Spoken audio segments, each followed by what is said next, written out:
I know most of you, but I'm Olivia Dorgan. I'm a student at Aquinas. I'm a senior this year. I'm studying international business and Spanish, and I plan to graduate in May, and then hopefully get a job. But I'm here to talk to you about my experiences abroad, what I've learned and gained from those, and then sort of how I have come to my newly found passion from those. And so my first question is, who here has traveled abroad, studied abroad, or done service abroad? Good, that's what I was hoping for.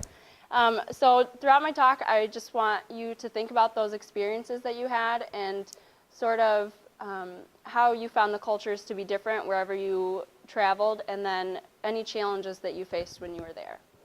But my first experience that I had was I traveled to the Dominican Republic my sophomore year at Aquinas, and that was a week-long service learning trip, and so I'll kind of talk about that later.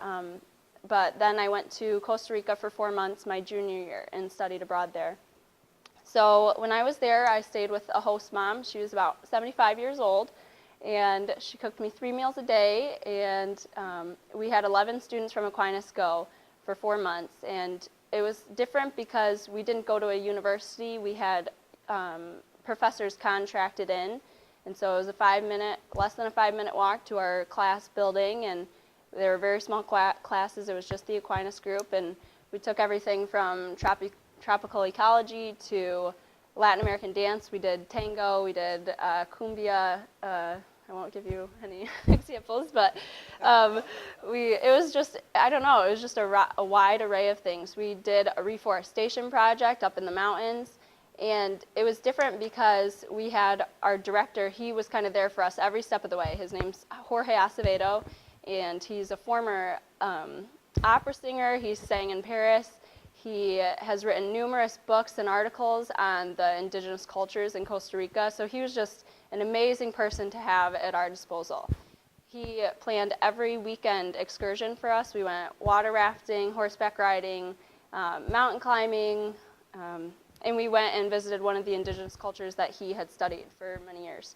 So it was just, it was an awesome opportunity to get out there to challenge ourselves with the language. I first thought I was going to go to Ireland just because of my heritage, and then I decided that I wanted to major in Spanish, so I went with the Costa Rica trip, and it just turned out to be really beneficial to me. And it was very difficult at times, especially with the language. The first couple days there, I just wanted to stay in my room and cry.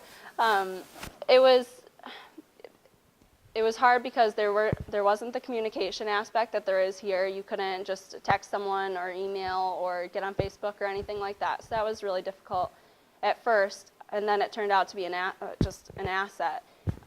You didn't have to tell people where you were all the time, and you had to walk everywhere. You didn't have a car at your disposal either. So some of the experiences just turned out to be just really life-changing, I guess. You think about what's really important in life and not necessarily just what's right in front of you. So let's see, what else about Costa Rica? Sorry, I had pictures for you, but we didn't have a PowerPoint up, so I apologize for that. But that's I guess what would be my recommendation if any of you do plan to study abroad again or haven't yet. I would recommend staying with the host family instead of living on campus, just because you get that constant contact with that person, and you really learn the culture better. We listened to their music. I had the native meals that they had every day. Just you catch little cultural jokes, and you start to learn the slang of the language.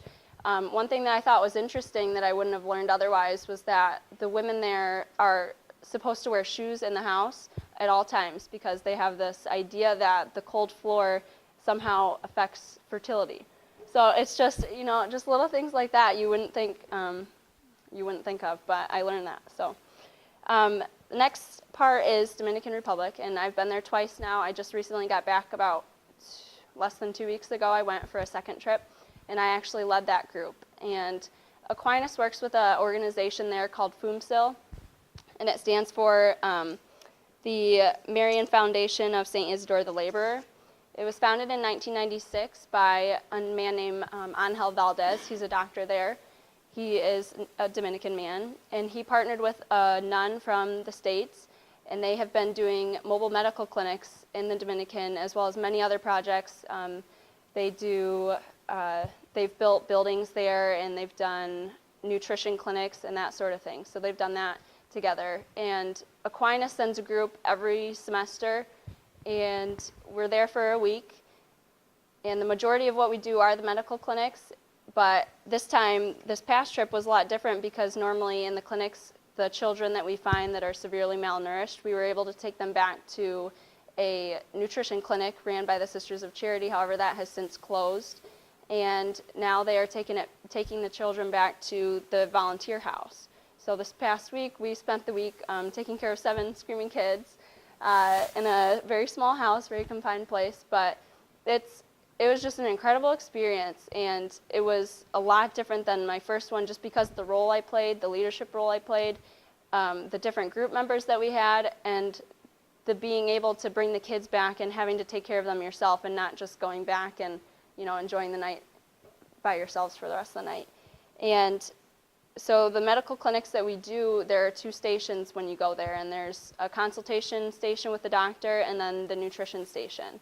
And we take a lot of medical students there, and they normally work with the doctors, and they're able to give shots, they're able to do blood pressure, as well as other examinations that you would never be able to do here in the States without a degree. So that's really exciting for those people that are in the medical field. I normally worked with the nutrition station because of the language experience that I have.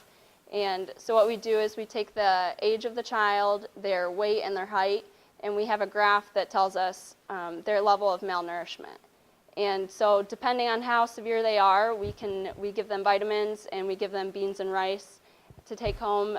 It might be that they're just not getting enough food at home. It might be that they have a bacteria, a amoeba that is causing them not to want to eat. So all those factors kind of play in. And what's hard now is that the amount of children we take is based on how many volunteers are there at the time.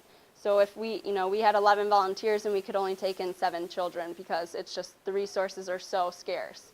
And they have had a building donated to them for a new nutrition center, but you're dealing with bad roads, you're dealing with the idea of Dominican time, things will get done when they get done, and that it's not beneficial to accomplishing tasks such as this.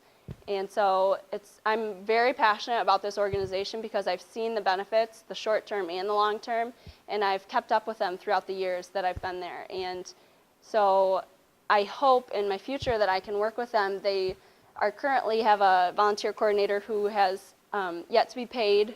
She is getting calls from loan sharks type of thing from her college loans, and so I'm interested in that position, but right now I'm having a hard time seeing how that'll fit into my future because I will have a large amount of loans after I get out.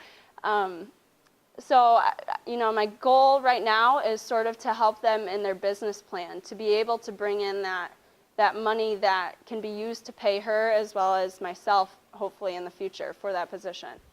But I had a great time leading that group, and I got great feedback from my group members, and everyone just was really touched by that experience. And so, if you're unfamiliar with that organization, FUMSIL, I would really urge you to look into them. They have a website. It's not functioning the greatest right now, but you can go and see the main website.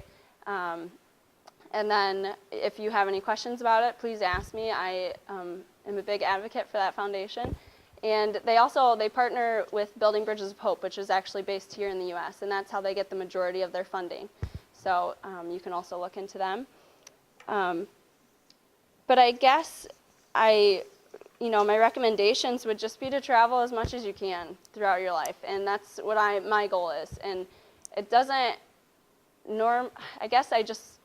you don't normally have to have a reason to travel. I would just say go. Like, if you have the opportunity, just get on a plane and go, because